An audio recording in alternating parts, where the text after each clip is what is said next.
નમસ્કાર વિદ્યાર્થી મિત્રો, ધોરણ 12 અર્થશાસ્ત્ર વિષયમાં પ્રકરણ 5 ગરીબી, જેમાં આજે આપણે પ્રશ્ન 10 ભારત સરકારે ગરીબી ઘટાડવા માટે અમલમાં મૂકેલા રોજગારલક્ષી કાર્યક્રમોની ચર્ચા કરો.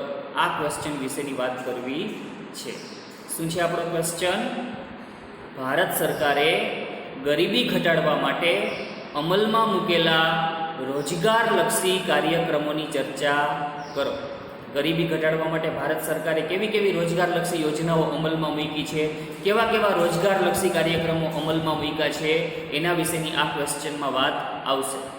લાસ્ટમાં આપણે ગરીબી ઘટાડવા માટેના ઉપાયો જોઈ ગયા. ભારત સરકારે ગરીબી ઘટાડવા માટે જે ઉપાયો અમલમાં મૂક્યા એના વિશેની આપણે લાસ્ટ લેક્ચરમાં વાત કરી. આમાં આપણે ગરીબી ઘટાડવા માટેની ભારત સરકારની વિવિધ રોજગારલક્ષી યોજનાઓ વિશે વાત કરવી છે. 3 અથવા 5 ગુણમાં પૂછાય એવો આ ક્વેશ્ચન. જોઈએ, સમજીએ.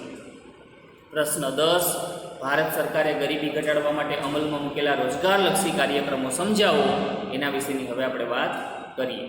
જો રોજગારીનું સર્જન થવું અને ગરીબીનું નિવારણ થવું, આ બંને બાબત એકબીજા સાથે ગાઢ રીતે સંકળાયેલી છે. જો દેશમાં વિશાળ માત્રામાં રોજગારીની તકોનું સર્જન થાય તો ચોક્કસપણે ગરીબ બેરોજગારોને રોજગારી મળે અને પરિણામે આવા ગરીબ બેરોજગારોની આવક વધતા તેને ગરીબીમાં રાહત મળે, ગરીબીનું નિવારણ શક્ય બને.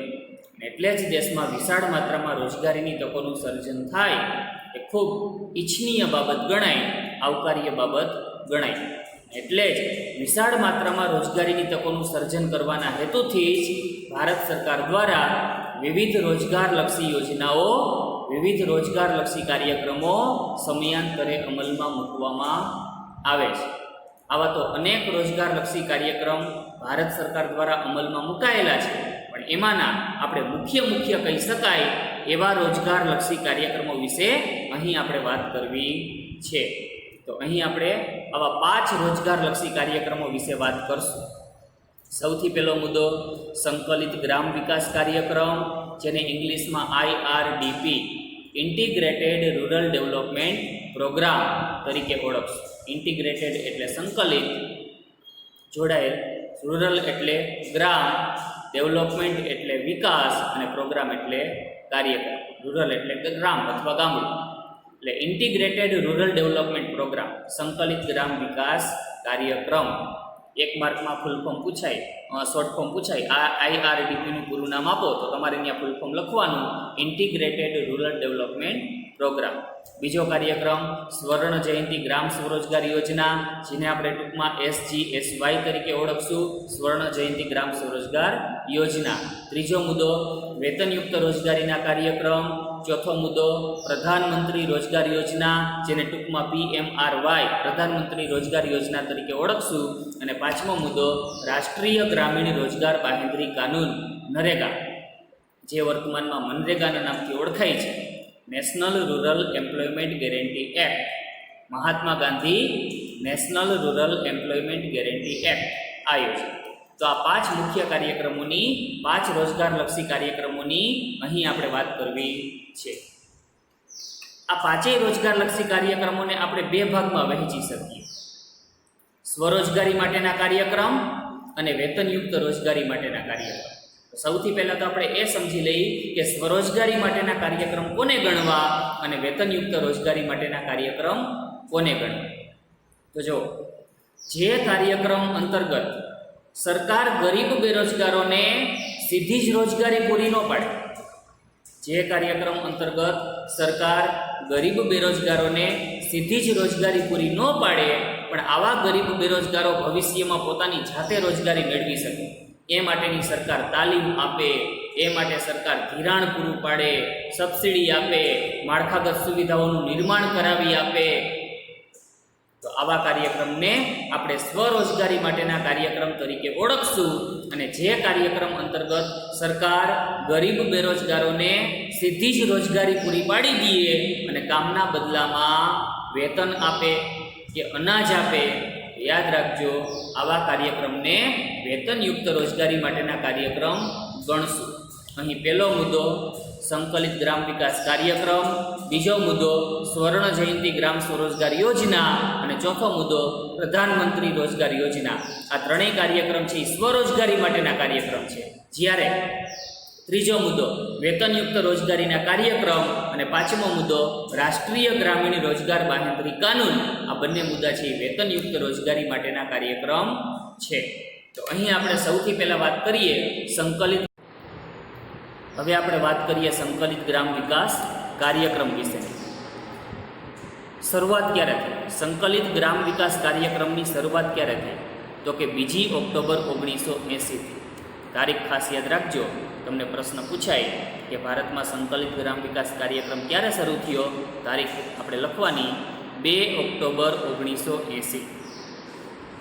ભારતમાં છઠ્ઠી પંચવર્ષીય યોજનાનો સમયગાળો છે 1980 થી 1985 દરમિયાન. એ પહેલાં ભારતમાં 5 પંચવર્ષીય યોજનાઓ પૂરી થઈ ગઈ. ભારતમાં 1951થી આયોજનની શરૂઆત થઈ, ત્યારથી પંચવર્ષીય યોજનાઓ ભારતમાં શરૂ થઈ છે. 1980 પહેલાં 5 પંચવર્ષીય યોજનાઓ પૂરી થઈ અને 1980 થી 85 દરમિયાન છઠ્ઠી પંચવર્ષીય યોજના પૂરી થઈ. આ છઠ્ઠી પંચવર્ષીય યોજના જ્યારે શરૂ થઈ હતી ત્યારે ભારતમાં વિવિધ એજન્સીઓ દ્વારા ગ્રામીણ વિસ્તાર માટે વિવિધ રોજગારલક્ષી કાર્યક્રમો ચલાવવામાં આવતા હતા. છઠ્ઠી પંચવર્ષીય યોજનાની શરૂઆતમાં ગ્રામીણ વિસ્તાર માટે વિવિધ એજન્સીઓ દ્વારા વિવિધ પ્રકારના રોજગારલક્ષી કાર્યક્રમો ચલાવવામાં આવતા હતા, જેમાં મુખ્ય એજન્સી છે ડિસ્ટ્રિક્ટ રૂરલ ડેવલપમેન્ટ એજન્સી. એની વિવિધ બ્રાન્ચ એજન્સીઓ દ્વારા આખા ભારતમાં વિવિધ રોજગારલક્ષી કાર્યક્રમો ચલાવવામાં આવતા હતા. પણ સમગ્ર ભારતમાં આવા રોજગારલક્ષી કાર્યક્રમો વિવિધ એજન્સીઓ દ્વારા ચલાવવામાં આવતા હોવાથી એમાં એક સૂત્રતાનો અભાવ જોવા મળતો હતો. એટલે જ આ બધા જ કાર્યક્રમોનું સંકલન કરીને ભારત સરકારે 2 ઓક્ટોબર 1980 થી સંકલિત ગ્રામ વિકાસ કાર્યક્રમ શરૂ કર્યો. ઉદ્દેશ કયો છે આ સંકલિત ગ્રામ વિકાસ કાર્યક્રમનો?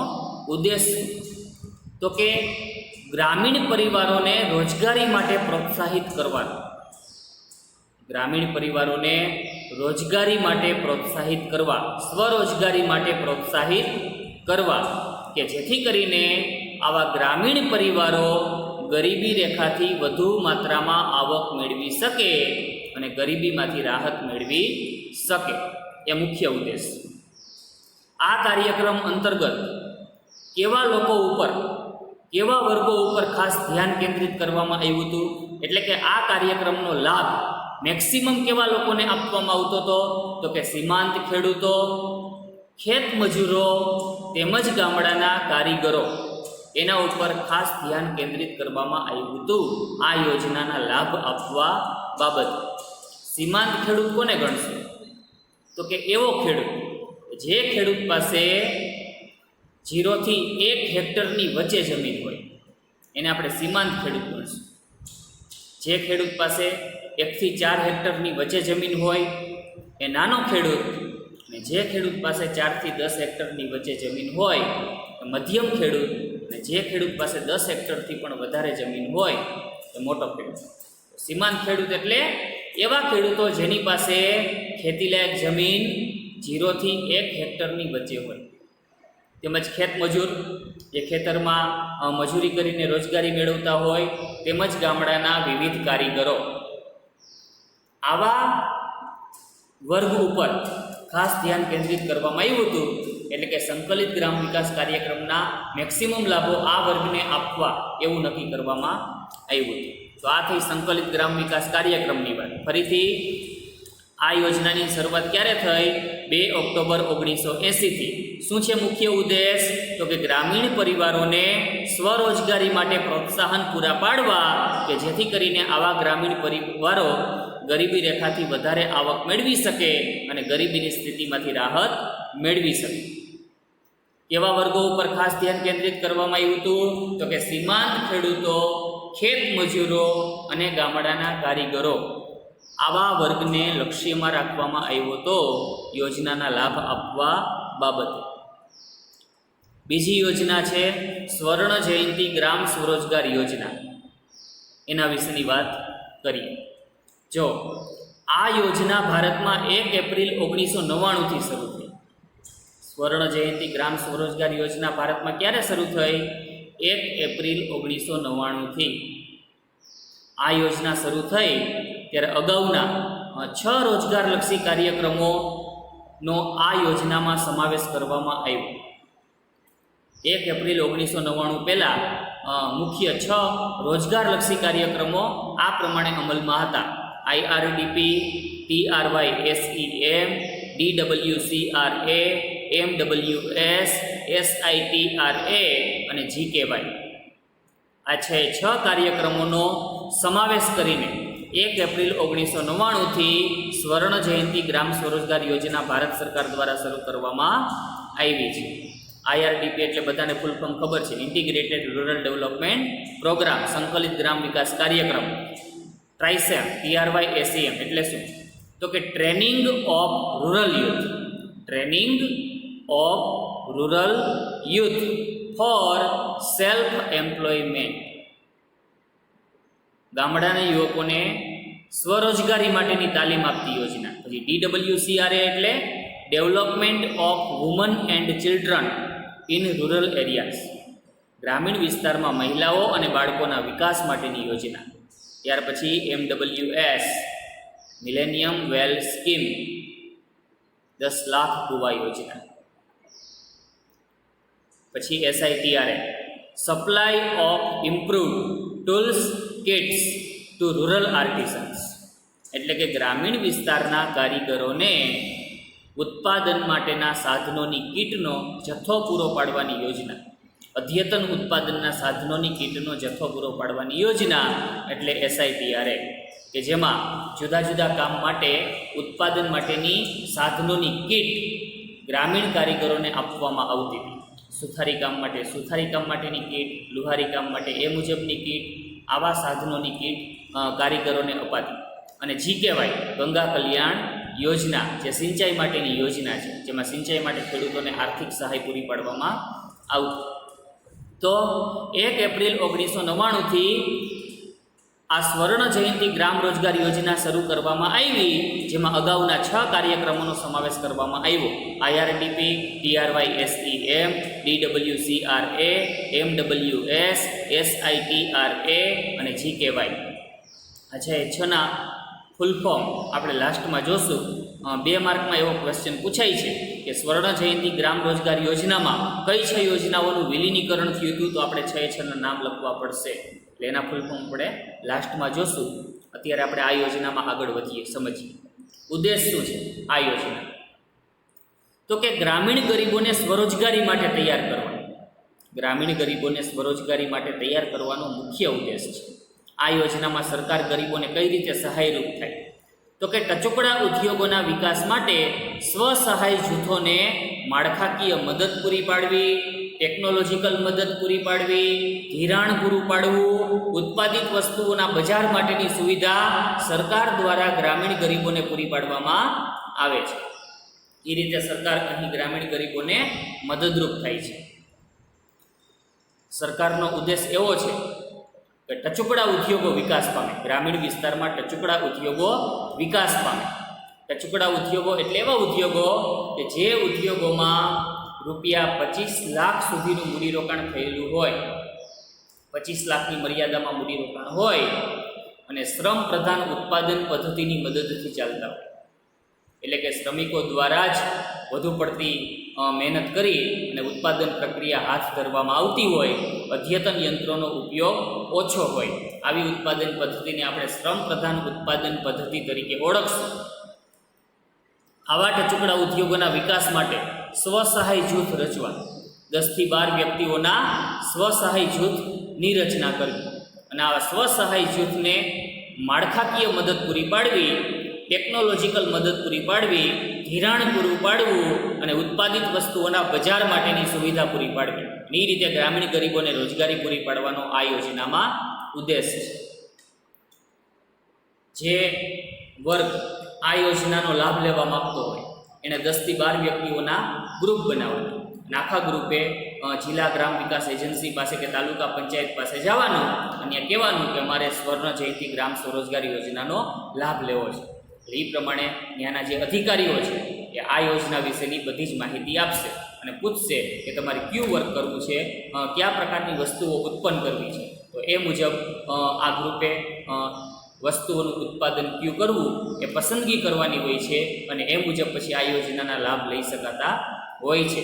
સરકાર છે એ આ યોજના અંતર્ગત આવા ગ્રુપને તાલીમ પણ આપે છે કે કઈ રીતે બધું વર્ક થાય, બરાબર. માળખાકીય મદદ, ટેકનોલોજી, આધુનિક યંત્રો ક્યાં વસાવવા, ધિરાણ, સબસિડી, બધી જ હેલ્પ સરકાર દ્વારા આ યોજનામાં ગ્રામીણ ગરીબોને થતી હોય છે કે જેથી કરીને સ્વરોજગારી દ્વારા આવા ગ્રુપ છે એ આવક મેળવી શકે અને ગરીબીમાંથી રાહત મેળવી શકે. ત્યાર પછીની ત્રીજી યોજના છે વેતનયુક્ત રોજગારી માટેના કાર્યક્રમ. બધાને ખ્યાલ છે.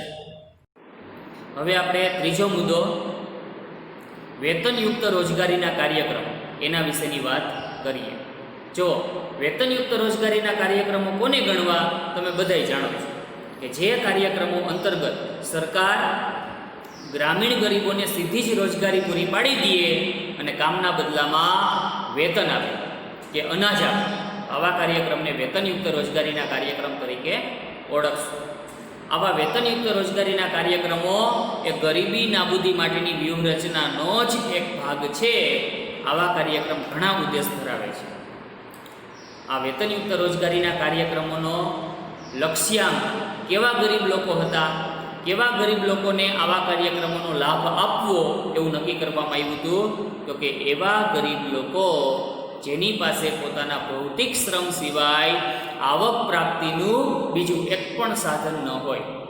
એટલે વ્યક્તિ પોતાના શ્રમ દ્વારા જે શ્રમ કાર્ય કરે અને આવક મેળવે એ જ આવક પ્રાપ્તિ માટેનું સાધન. બીજી કોઈ પણ સંપત્તિ, જમીન, મકાન એની પાસે ન હોય કે ભાડાની કોઈ ઇન્કમ એ ધરાવતો ન હોય. તો જે ગરીબ લોકો પાસે પોતાના ભૌતિક શ્રમ સિવાય આવક પ્રાપ્તિનું એક પણ સાધન ન હોય આવા લોકોને વેતનયુક્ત રોજગારી માટેના લાભ પૂરા પાડવા એવું નક્કી કરવામાં આવ્યું હતું. એવો લક્ષ્યાંક રાખવામાં આવ્યો હતો. મહત્વની વાત કે ખેતી સિવાયની મોસમમાં આ વેતનયુક્ત રોજગારીના કાર્યક્રમ અંતર્ગત ગરીબ બેરોજગારોને રોજગારી પૂરી પાડવામાં આવે છે. ચોમાસામાં જ્યારે ખેતીની મોસમ હોય ત્યારે તો ઘણા બધા ગરીબ બેરોજગારોને ખેતરમાંથી રોજગારી મળી જતી હોય, પણ ખેતી સિવાયની મોસમમાં આવા ગ્રામીણ ગરીબોએ બેરોજગારીનો ભોગ બનવું ન પડે એ માટે ખેતી સિવાયની મોસમમાં આવા કાર્યક્રમ અંતર્ગત ગરીબ લોકોને સીધી જ રોજગારી પૂરી પાડવામાં આવે છે. એટલું જ નહીં, જ્યારે પૂરની સ્થિતિ હોય, દુષ્કાળની સ્થિતિ હોય કે અન્ય કોઈ પણ કુદરતી આફતની સ્થિતિ હોય ત્યારે પણ સરકાર વેતનયુક્ત રોજગારીના કાર્યક્રમો અંતર્ગત ગ્રામીણ ગરીબોને રોજગારી પૂરી પાડે છે. મહત્વની વાત, આ વેતનયુક્ત રોજગારીના કાર્યક્રમો હેઠળ કેવા કાર્યો હાથ ધરવામાં આવે છે, કેવા કાર્યોમાં ગ્રામીણ ગરીબોને રોજગારી પૂરી પાડવામાં આવે છે એના વિશેની વાત કરીએ. તો જો વેતનયુક્ત રોજગારીના કાર્યક્રમ હેઠળ ગામડામાં માળખાકીય સુવિધાઓનો વિકાસ કરવામાં આવે છે.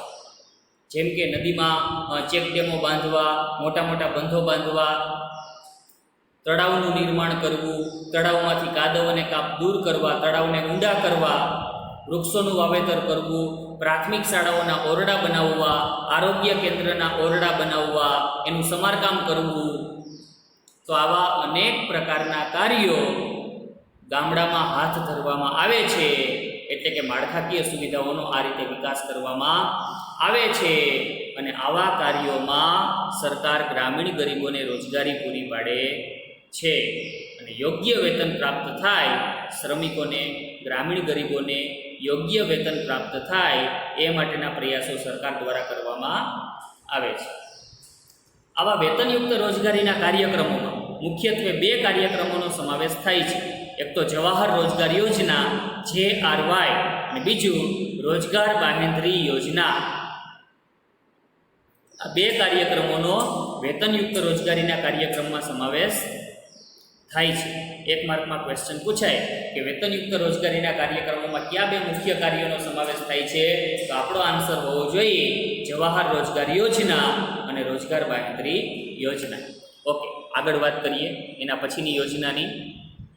ચોથી યોજના છે પ્રધાનમંત્રી રોજગાર યોજના PMRY એની શરૂઆત ક્યારે થઈ એના વિશેની વાત કરીએ. જો ભારતમાં જ્યારે 1990નો દાયકો ચાલતો, 1990નો દાયકો એટલે 1981થી લઈ અને 1990 સુધીનો સમય, એને 1990નો દાયકો ગણશું.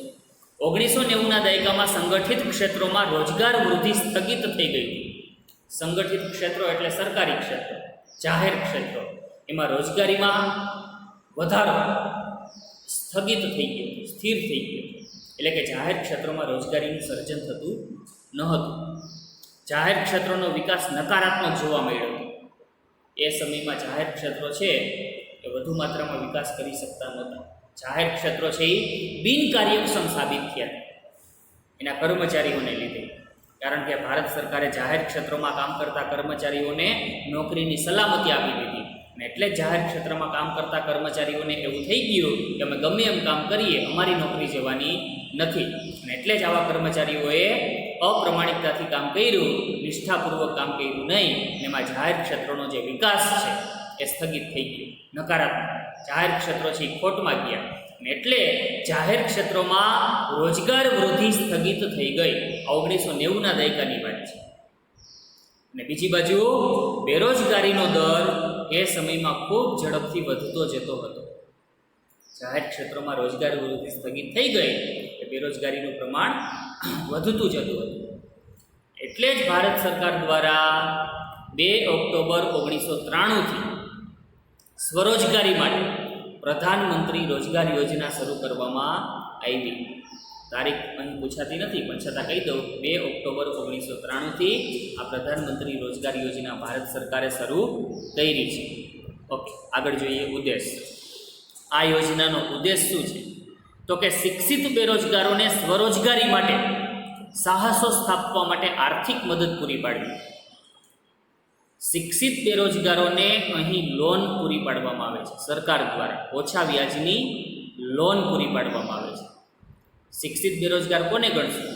તો કે જે વ્યક્તિઓએ ઓછામાં ઓછું ધોરણ 10 સુધીનું શિક્ષણ મેળવવું હોય અને કામની શોધમાં હોય, છતાં પણ જો કામ ન મેળવી શકતા હોય તો એને આપણે શિક્ષિત બેરોજગારો ગણશું. આવા શિક્ષિત બેરોજગારોને સ્વરોજગારી માટે સાહસો સ્થાપવા. બરાબર, સ્વરોજગારી માટે સાહસ સ્થાપવા એટલે કે વેપાર શરૂ કરવાની વાત, કે ઉત્પાદન પ્રક્રિયા માટે કોઈ ઉદ્યોગ શરૂ કરવાની વાત.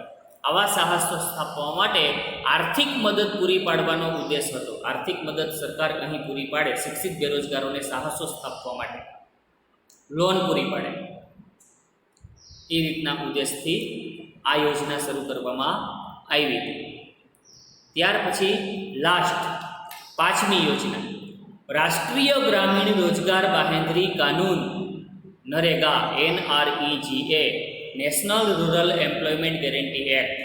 ક્યારે આ કાનૂન મંજૂર કરવામાં આવ્યો?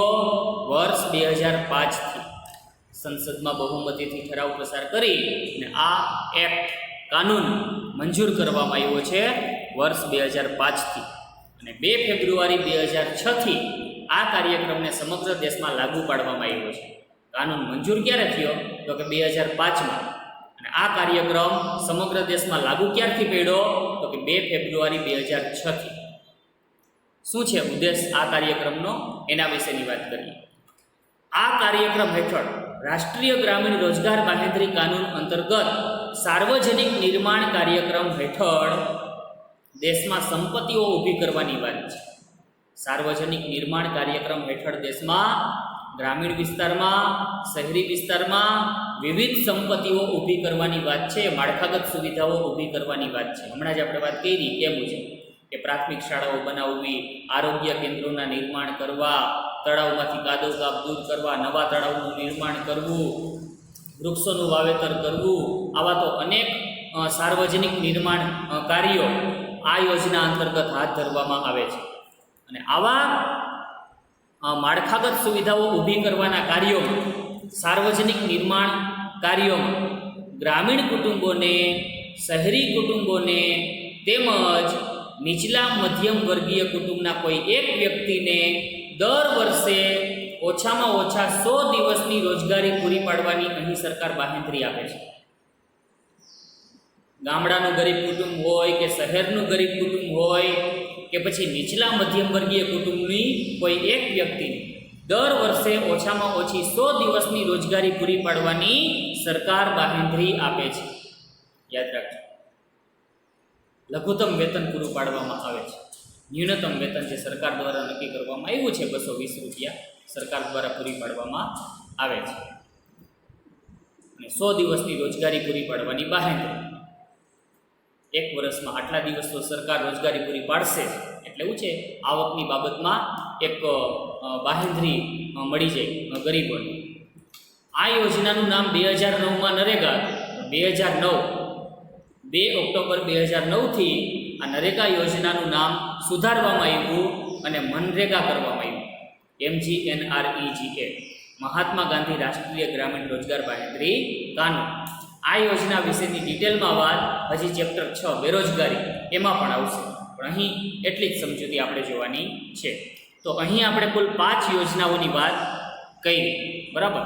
સૌથી પહેલાં સંકલિત ગ્રામ વિકાસ કાર્યક્રમ, ત્યાર પછી સ્વર્ણ જયંતિ ગ્રામ સ્વરોજગાર યોજના, ત્યાર પછી વેતનયુક્ત રોજગારીના કાર્યક્રમ, ત્યાર પછી પ્રધાનમંત્રી રોજગાર યોજના અને છેલ્લે વાત કરી રાષ્ટ્રીય ગ્રામીણ રોજગાર બાંહેધરી કાનૂન. તો આ સાથે આપણા ગ્રામીણ ગરીબી ઘટાડવા માટેના રોજગારલક્ષી કાર્યક્રમોની વાત અહીં પૂરી થાય છે. હવે પછીનો ક્વેશ્ચન